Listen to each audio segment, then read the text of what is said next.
What's up, everybody? Welcome back to the Collective Podcast. We're going to talk about something today, Shane, that it's a polarizing conversation because you've got this culture that is all about hustle, grind, grind, grind, grind, grind. And then you have this group of people that are like the anti-hustler, the anti-grind person, and nobody's out there, you know, cheering on like, let's talk about balance. Yay.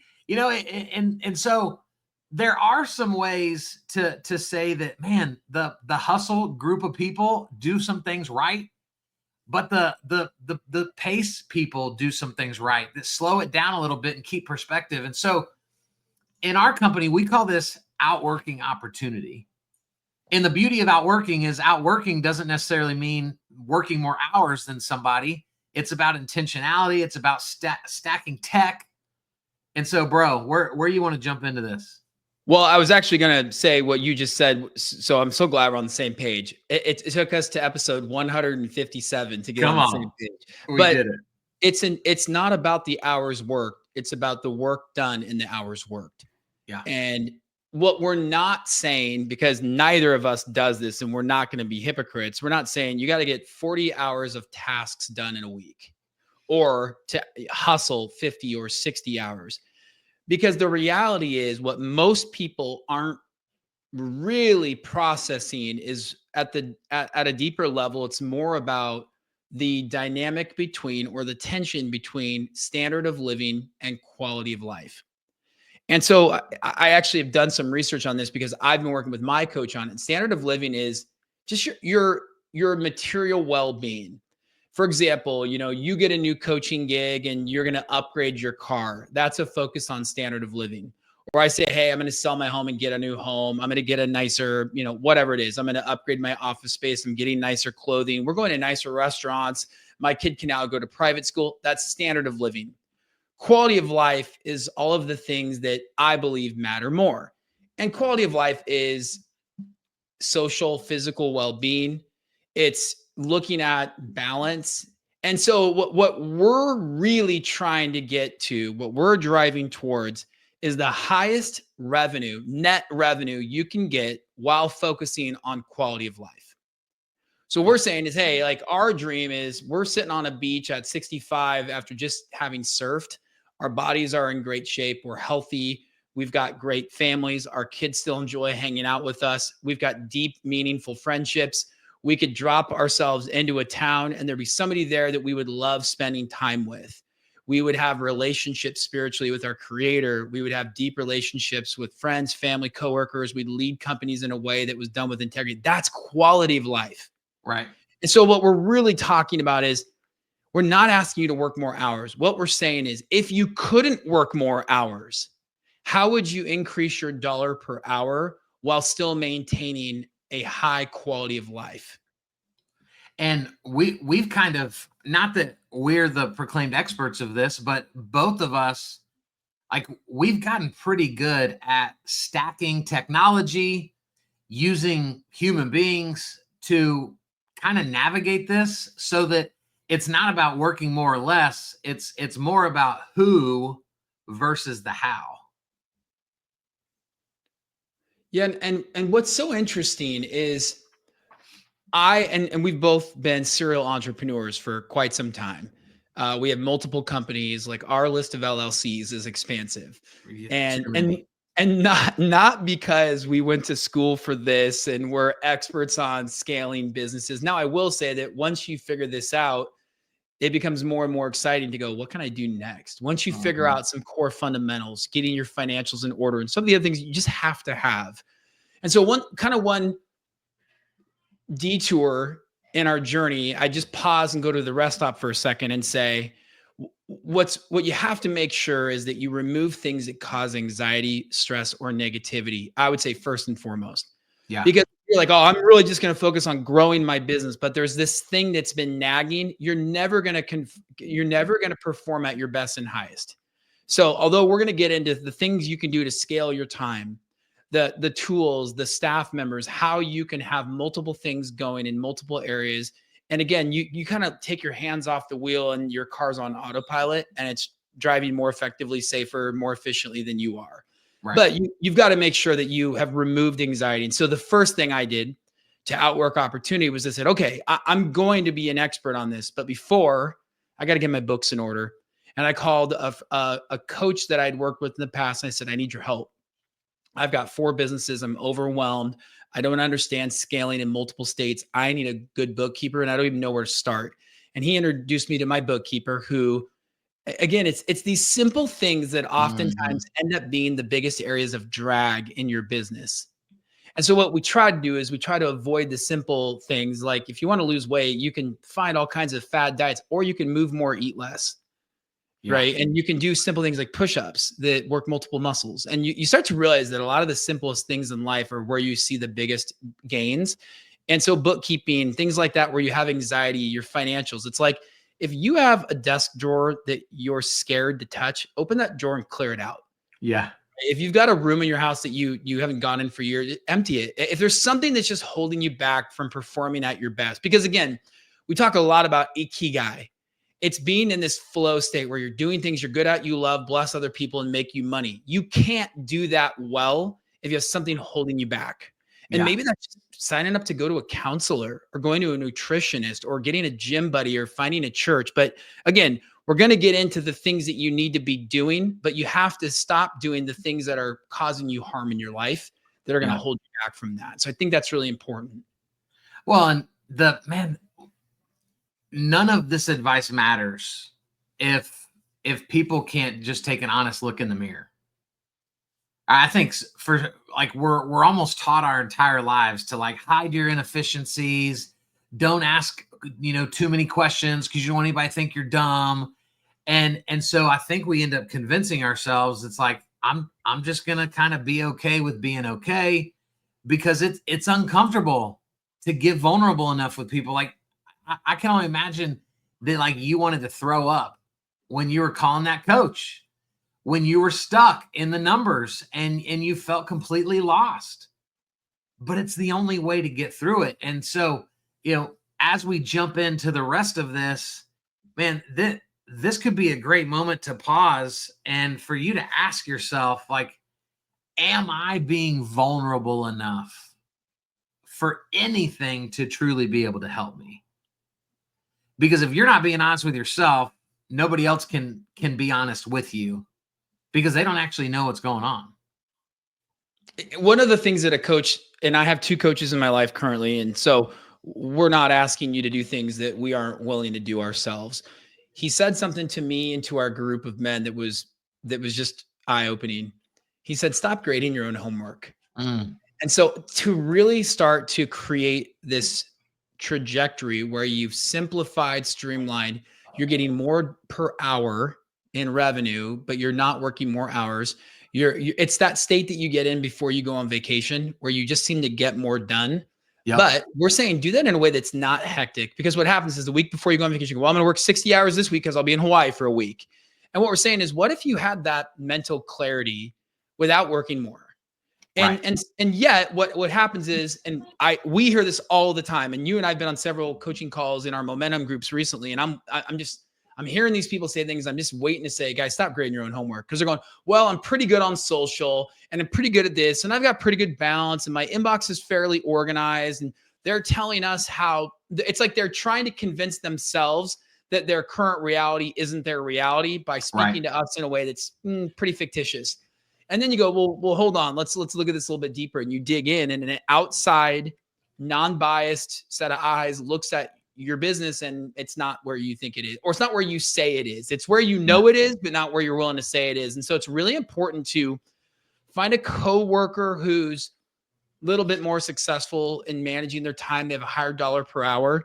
Somebody that's a professional, a business leader, a coach. I've had mindset coaches. I've had personal coaches. I've had performance coaches.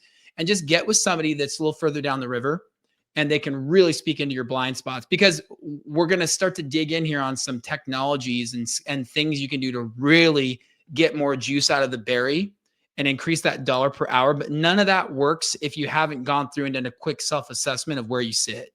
Yeah. Well, I want to ask you, Shane, about like why are we so prone to hire the best of the best in our industry, as opposed to doing what you just said and going, man, who is somebody that's just a couple steps ahead of me?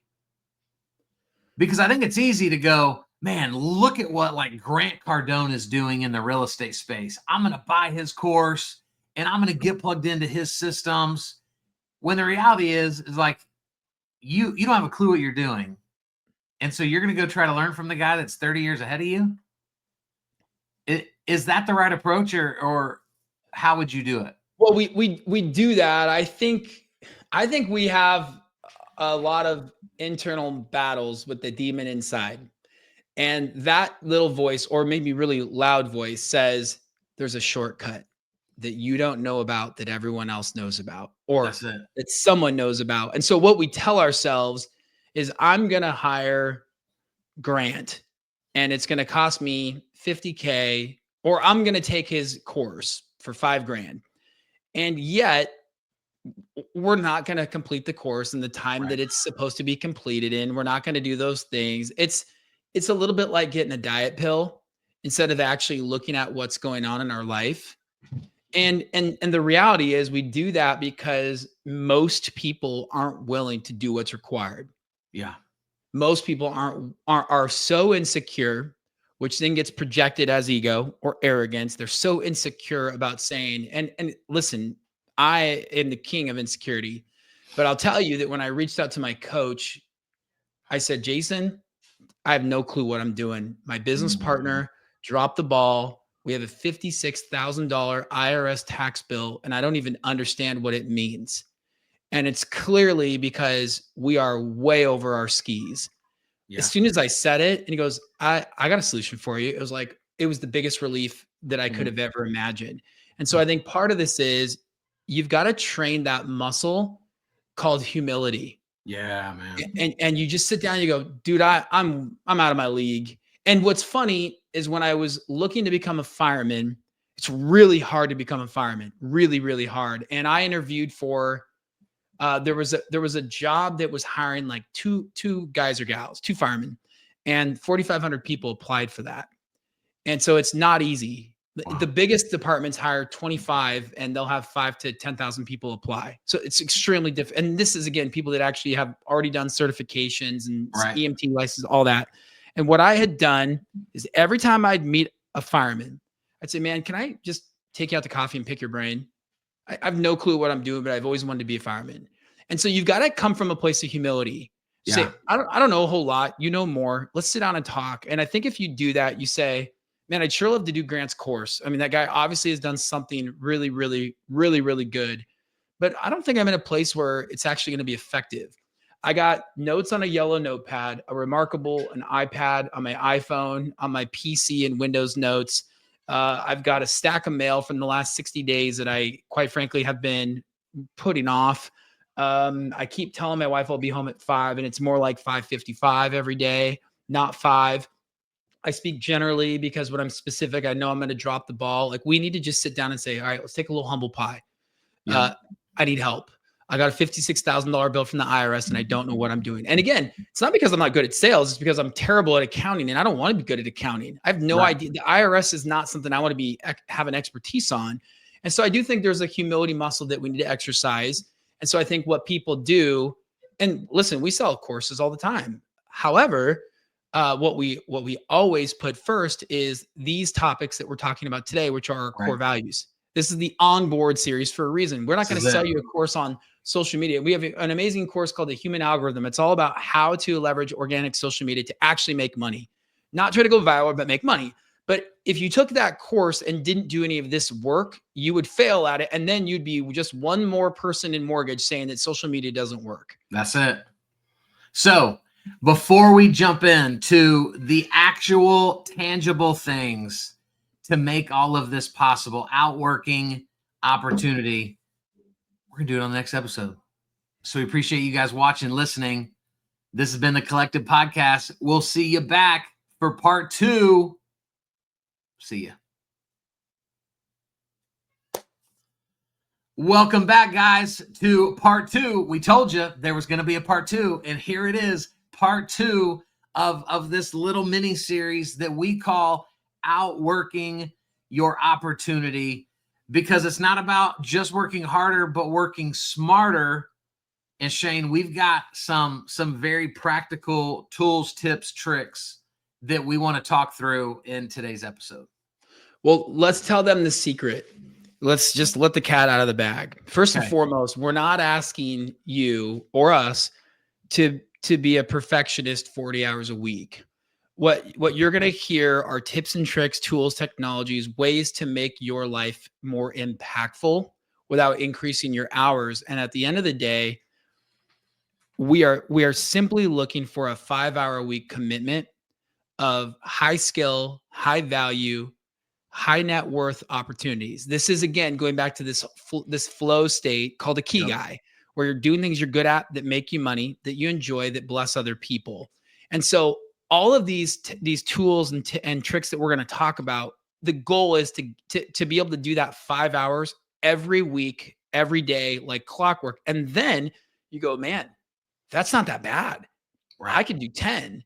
And if that 5 hours a week, and this is what we know for a fact, we know that originators are not intentionally spending 5 hours a week doing the things that bring them money, that they're good at, that they enjoy, that bless other people. They're not focusing on Ikigai activities for 5 hours a week or more. We know this because when we sit down and we ask somebody, what are you good at? They go, man, I'm really good at like the belly to bellies, the one-on-one meetings. You go, oh my gosh, awesome. How many of those are you doing a week? Oh, I do like 4 or 5 of them. I go, every week? 4 or 5 every week? Unbelievable. Well, no, not every week. I've been doing them 2 weeks, or I used to do it every week, but then, my kids got older and then I had to change my routine. And it's like, oh man, here comes the miniature violin. Let's just hear all the reasons why you didn't do what would have made you a lot of money. Yeah. And so we're asking for 5 hours a week. And so as you're hearing these things that we do in our lives to manage multiple companies, still focus on being amazing dads and focusing on quality of life over standard of living, be thinking about that first. Don't try to eat the elephant in one bite. Let's get 5 hours a week of activities done. Yep. And that'll bless your life in business more than you'd ever thought possible. Well, and just to, you and I always want people to see us being vulnerable on here and not trying to act like we've got this figured out. Come follow us. I mean, just this last week, you and I had a pretty uncomfortable conversation where you got pretty deep and peeling back the layers of the onion called Kyle Draper. And you just straight up asked me, like, hey, we know this works. Are you spending 5 hours a week doing that? Nope. And isn't that true of all of us, that like we could ask any lender, hey, how'd you get your last deal? How'd you snag the referral partner that you've got that's sending you 5 deals a month? And they're going to give us the answer. And then when we say, cool, how often do you do that? Oh, I mean, like whenever I think about it. It's not a calendared appointment. It's not something that we're committed to. And this is really easy to get right. If you've got the right people around you, which is why the collective exists, that can call you out on your BS, which is what you had to do to me, but then hold you accountable to actually follow through on the promises we make to ourselves. Yeah. And I think what's really exciting is, and I'm doing the same thing. We were on a call today and I said, I didn't do my 5 hours last week, and so again, it's not about perfection. It's about pursuing it. Right. Like pursue the thing you can achieve. And once you get close, you go, man, that was a fun ride. And so it's not about being perfect. It's about the pursuit of doing things the right way. And it's about working on these commitments. The number one most important thing that I've learned over the years to outwork opportunity is I have what I would call a weekend CEO summit. And so what I do is every weekend I sit down with myself, a good cup of coffee, and I do this early Saturday. My daughter typically wakes up at 7 to 7:30. And so I get up at 5:30 on the weekdays. On Saturday, I get up at 6. So I have a little less time, give myself a little bit of a reward. Yeah.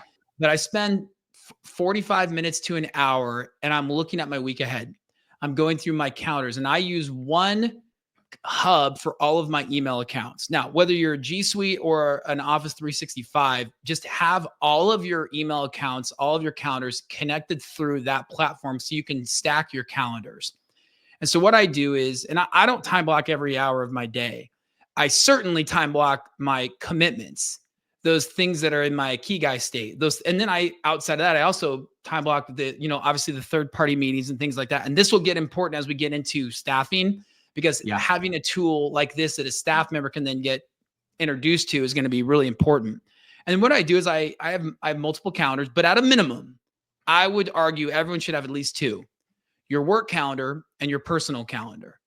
And then I color code those two calendars differently so that when I come in Saturday morning, have my CEO summit, I'm looking at my calendar saying, what's coming up this next week?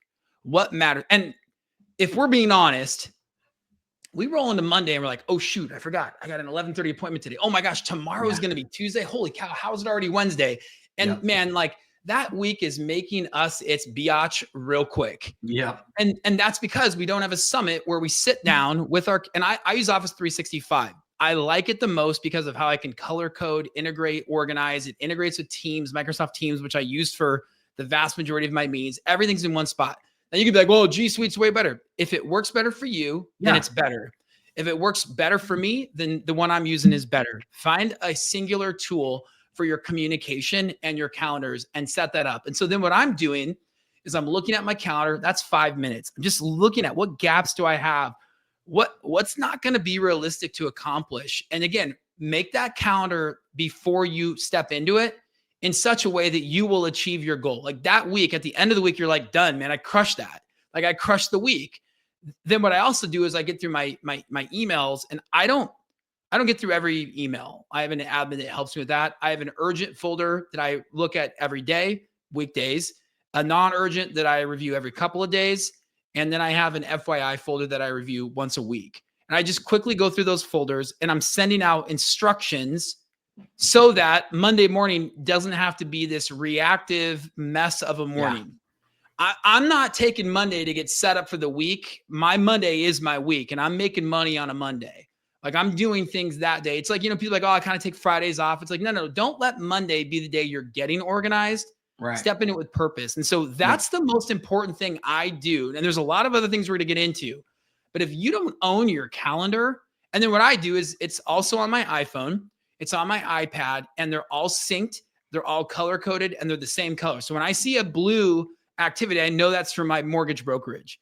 If I see a gold activity, I know that's for the collective. And if it's gray, I know that's a personal activity. So I can really clearly organize and own my life, which is really important. And that alone increases my dollar per hour. Huge. Because I'm not wasting movement. Yeah. It's like, if you look at these guys who build large scale housing projects, they don't waste any lumber. Right.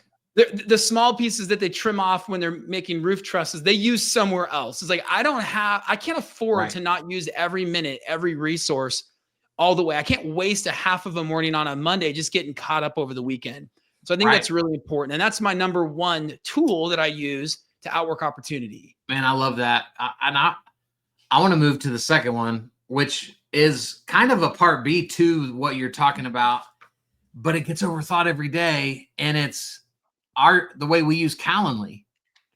Right. So you and I both have individual ones. We also have one that both of our calendars are on. So if somebody needs you and I together, that's easy. But man, I can't tell you how annoying it is when people are like, hey, when are you free this week?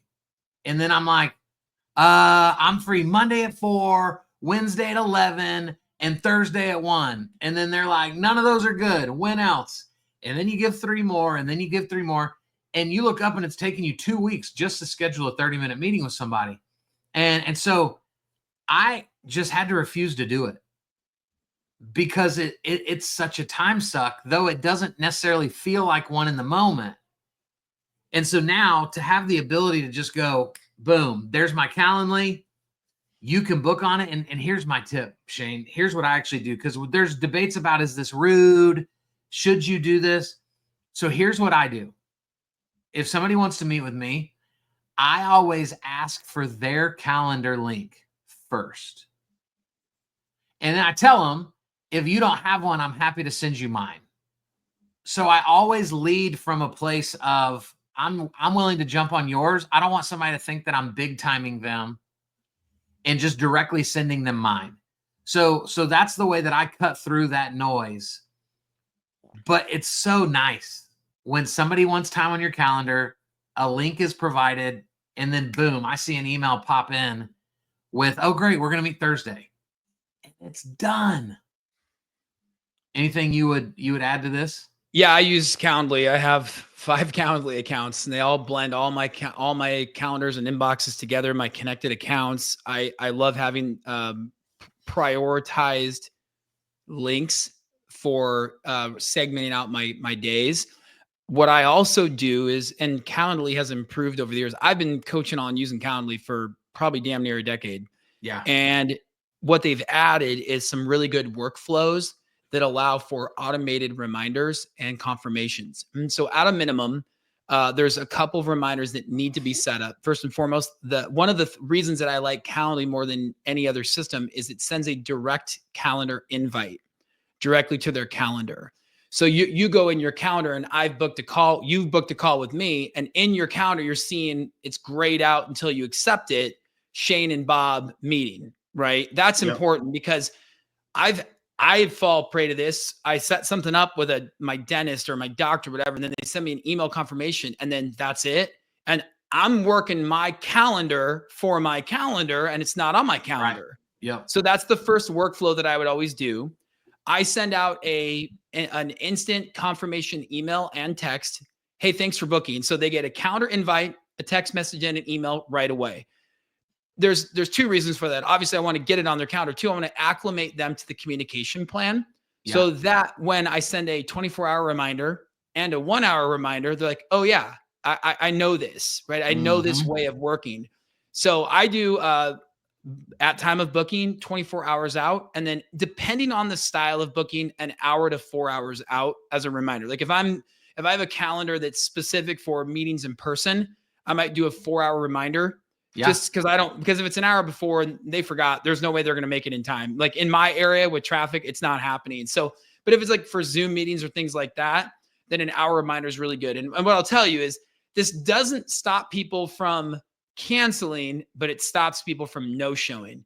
When I went to that, my no-shows are almost 0. Yeah. And I mean, like I had one guy last week no-show me, and it's because he had a massive like power outage in his town. So again, like if people no-show you, it's for a dang good reason. Yeah. The other thing I do, and I really like your strategy of saying, hey, what's your calendar link? If you don't have one, here's mine.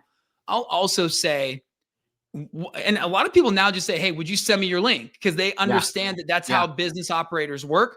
I always say, hey man, pick a time that works for you. Now, obviously that's what's taking place because, well, obviously what's happening is it works for me because I'm not putting something on there that doesn't work for me.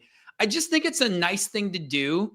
Say, Kyle, man, if you've got a calendar, man, send it my way. If not, here's mine. Pick whatever works for you. It's just a nice way to script that. And I think it's really important. Language matters. Language matters a ton. And again, one of the things that we're going to be talking about a lot in the collective is intentionality. Yeah. And it's really important to be intentional. The 4 Agreements is a great book, and it talks about just being very thoughtful with your speech and how that's and being intentional is so important to that. So yeah, I think you're owning your week by having a CEO summit that Saturday, Sunday, or even Friday as you're exiting for the week is great. I think having a calendar management tool, a scheduling tool is key. That alone is what a lot of people had assistants in the 1950s for. Yeah. Just for that alone. No doubt. And so I think that's key. And so then there's some other things just to touch on briefly, but I want to leave enough time to get into the staffing one because that's a big one. And we might just have to dedicate an entire episode to it. We may have to, but we got to just at least touch on it for those that haven't thought about it. But for me, there are several technologies I use that help me scale myself. And now most of those somehow in one way or another are related to AI.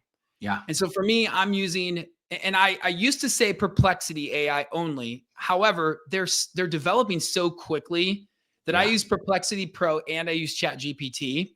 And Perplexity Pro has ChatGPT the paid version built in, but I see differing responses for image creation. Yeah. But you've got to have an AI tool. And I use this tool in some very intentional ways. The people who start, they go, oh, write me a social media post so I can, for first-time homebuyers. I'm taking it way more than that. I'm getting intentional in an hour. I'm building out a prompt package, and I'm building out bots. I'm building out assistants. I built out an entire health. I think I told you about this. I built out a health assistant. And I went so far as I told it all the supplements I take, all of my doctors, all the health routines, the equipment I have, my sauna, etc. I uploaded my last 8 quarters of blood work. I put all the people that I follow, that I respect, that like think the way I want to think, that operate the way I want to operate. And so now every time, like I just went to the dentist and I brushed my teeth, I got clean teeth, but I got low grade, like tooth or it's like gum disease. And I'm like, oh my gosh, I'm sitting in the dental chair and I get on my bot, my health bot. And I'm like, hey, can you do some research on gum disease and see how that relates to my blood work? And so then within minutes, it says your blood work is good. Your inflammation is low. These are the things you're going to need to do. That's outworking opportunity. Now, again, that's it. That's a non-business example, Right? But you can do that in any aspect of business. And I think, so I think having your AI expertise really on point, being comfortable with it, using AI, Chat GPT or Perplexity or Claude or Grok or whatever, I think is really, really important. And you're never going to lose money if you intentionally use it. No doubt. And well, we probably need to dedicate a whole nother episode to just some of the different prompts, because I could go into one right now that I just did recently. But to keep these episodes relatively short and in bite-sized chunks, we're gonna call it right here.